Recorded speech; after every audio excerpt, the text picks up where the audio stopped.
अब मोबाइल से रिलेटेड किसी भी चीज के लिए आपको शॉप टू शॉप जाने की जरूरत नहीं पड़ेगी, क्योंकि टोटल सॉल्यूशन लेकर आ रहा है मोबाइल से रिलेटेड सारी एसेसरीज जो आपको सिर्फ एक क्लिक पर आपके घर पर डिलीवर की जाएगी, और वो भी अच्छे और सस्ते दामों में। तो आइए जल्दी हमारी वेबसाइट पर विजिट करें।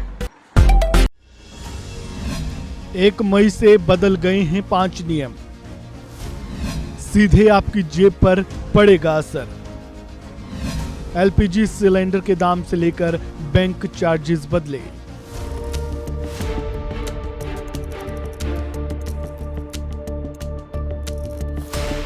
हर महीने की पहली तारीख को आपकी रोजमर्रा की जिंदगी से जुड़े नियम बदलते हैं। कुछ चीजों के दाम बढ़ते हैं तो कुछ के गिरते हैं। आज 1 मई है। आज से कई नए नियम लागू हो चुके हैं तो कई चीजों सेवाओं के चार्जेस बदले हैं। इनमें बैंक अकाउंट से लेकर एटीएम ट्रांजैक्शन और रसोई गैस की कीमतें भी जुड़ी है। ये बदलाव आपकी जेब पर सीधे तौर पर असर डालने वाले हैं, तो चलिए इस बारे में जानते हैं विस्तार से। शुरुआत करते हैं एटीएम से पैसे निकासी के चार्जेस से। एटीएम से पैसे निकालना महंगा। आज से यानी 1 मई से एटीएम से पैसे निकालना जेब पर भारी पड़ेगा, क्योंकि नए नियम के मुताबिक एटीएम से पैसे निकालने के तय फ्री लिमिट के बाद पैसे निकालने पर पहले से तय चार्ज में बढ़ोतरी हो गई है। पहले इसका चार्ज 17 रुपए प्रति ट्रांजैक्शन था, जो कि अब 19 रुपए हो गया है। यानी कि तय फ्री ट्रांजैक्शन लिमिट के बाद एटीएम से पैसे निकालने के बाद अब हर अगले ट्रांजैक्शन में पहले से 2 रुपए ज्यादा देना होगा। वहीं एटीएम से बैंक बैलेंस चेक करने का चार्ज भी 1 मई से महंगा हो गया है। पहले इसका चार्ज 6 रुपए था, लेकिन अब ये चार्ज 1 रुपए बढ़कर 7 रुपए हो गया है। रेलवे टिकट बुकिंग रूल में बदलाव। रेल यात्रा करने वाले 1 मई यानी आज से सावधान हो जाएं, क्योंकि रेलवे टिकट बुकिंग की प्रक्रिया में भारी बदलाव हुआ है।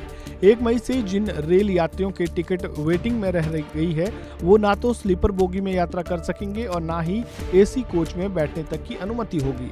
वेटिंग टिकट वाले सभी रेल यात्रियों जनरल बोगी में सफर करना होगा। 1 मई से पहले तक ये होता आया है कि वेटिंग टिकट वाले एसी कोच में थोड़ा बहुत, लेकिन स्लीपर बोगी में बड़े ही अधिकार के साथ वेटिंग टिकट पर यात्रा करते थे, लेकिन नए रूल के हिसाब से अब इस पर पूरी तरह से रोक लग गई है। आरआरबी योजना लागू। 1 मई यानी आज से देश के 11 स्टेट्स में एक राज्य एक आरआरबी योजना लागू हो गई है। इस योजना के मुताबिक अब हर राज्य के सभी क्षेत्रीय ग्रामीण बैंकों को एक साथ जोड़कर एक बड़े बैंक के रूप में काम होना शुरू हो गया है। केंद्र सरकार की इस योजना के पीछे ये सोच है कि इससे बैंकिंग सेवाएं और भी बेहतर होंगी। साथ ही उम्मीद है कि इससे ग्राहकों को बैंकिंग सुविधाएं और भी अच्छे तरीके से मिलेगी। 1 मई से जिन राज्यों में इस योजना को लागू कर दिया गया है, उन राज्यों के नाम राजस्थान, उड़ीसा, आंध्र प्रदेश, जम्मू कश्मीर, बिहार, गुजरात, कर्नाटक, मध्य प्रदेश और महाराष्ट्र हैं। एलपीजी सिलेंडर की कीमत।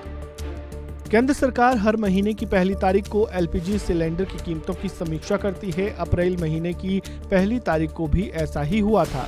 वहीं आज यानी 1 मई को भी इसकी समीक्षा की जाएगी, जिसके बाद ये मालूम चलेगा कि एलपीजी की कीमतों में बढ़ोतरी हुई है या फिर उसकी कीमतें घटी है।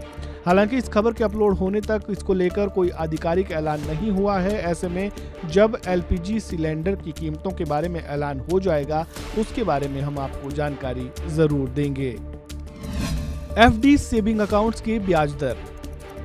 देश में बैंकिंग व्यवस्था को सुचारू रूप से चलाने वाली संस्था आरबीआई ने इस बार लगातार 2 बार रेपो रेट घटाया है।